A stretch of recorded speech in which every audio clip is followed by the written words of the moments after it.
We've produced this short clip to highlight the importance of presenting clean livestock when sending them into slaughter. It's also important to note that the plant used actually gains special dispensation to slaughter these dirty animals which would have normally undergone intervention prior to slaughter. The purpose of today is to demonstrate the benefit of having clean livestock coming into the abattoir. So the producers are providing us with livestock. Ultimately, those livestock are food. They will become meat that people will be buying to consume.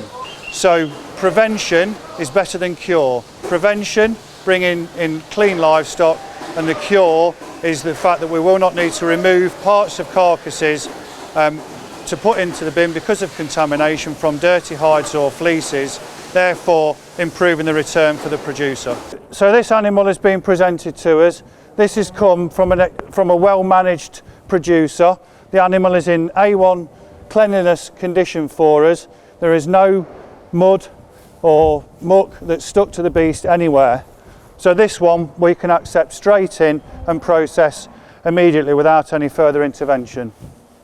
So if we look at this particular animal, the producer's actually done a good job of clipping underneath the belly and round the back legs, but the key areas that he's missed that we will need to re-clip are the brisket just under the front legs, the front hocks on its knees, and then another key area is the tail end, and then the back of the hocks here. So what we'll need to do with that, we'll need to re-clip those areas as they will cause us an issue on the line. So this beast here has been presented to us in a totally unacceptable condition. There's far too much muck and mud that's stuck to all of the key areas that we need to cut through on the slaughter line, under the belly, around the back legs, down the back legs and the front legs, and also the tail end. We will need to clip that animal now before we present it to the slaughter line. So this is the first one, the clean one that we looked at in the lairage. So that's coming from the producer in an ideal condition. This second one, this is the one that was being clipped up by the producer before it came in, but there are still some areas that needs to be an improvement. This area here will require some extra care on the slaughter line. As soon as they cut through that hide there's the potential for contamination to go off of those lumps of dirt onto the carcass meat. This one here is the dirty one that we picked out. This is unacceptable, the standard here of cleanliness. This animal we kept back till last due to the fact that it's not even been clipped.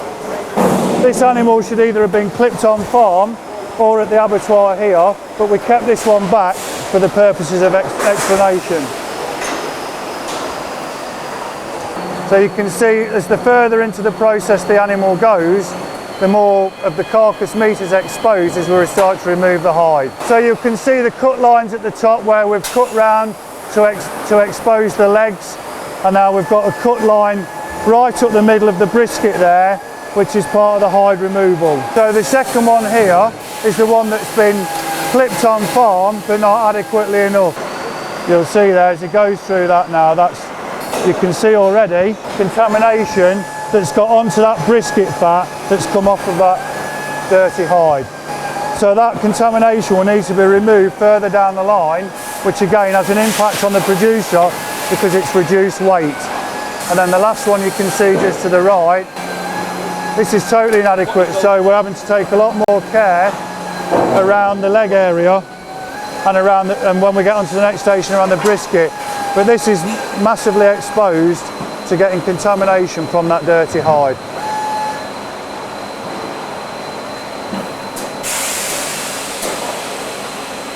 Also, cutting through lumps of mud like that has a significant impact on the sharpness of the slaughterman's tools. So it will blunten the blades either of his knife or of that air machine he's got there, the air knife. This part of the process here, we've fully removed the hide.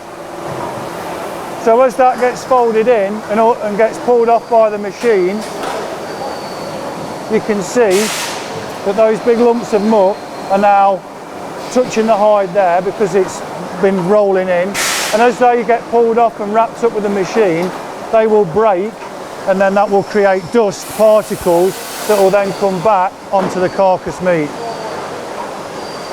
And the very last bit is where we pull the tail off. So a very dirty tail will end up with potential for dust and dirt to flick off of that onto the rest of the carcass.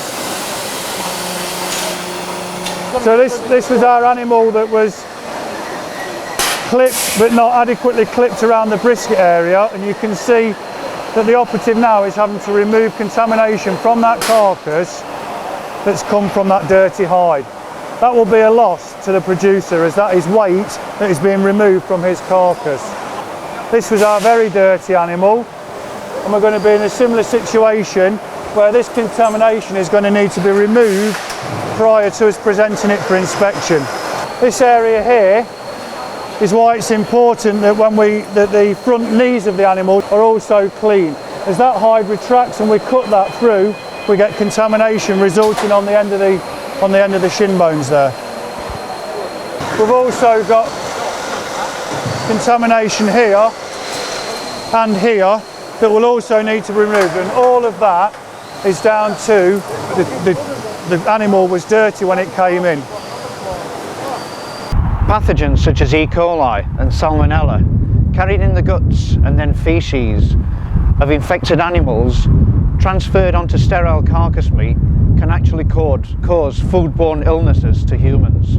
As livestock producers, you're ultimately a meat producer, and we need to work together as an industry to ensure the food we produce is safe and fit to eat. Presenting clean, dry livestock is an important part of the process, as are the controls in place throughout the abattoir and further processing. Not only is food safety imperative, but any contamination will be trimmed during slaughter, reducing the weight and ultimately the price you get paid.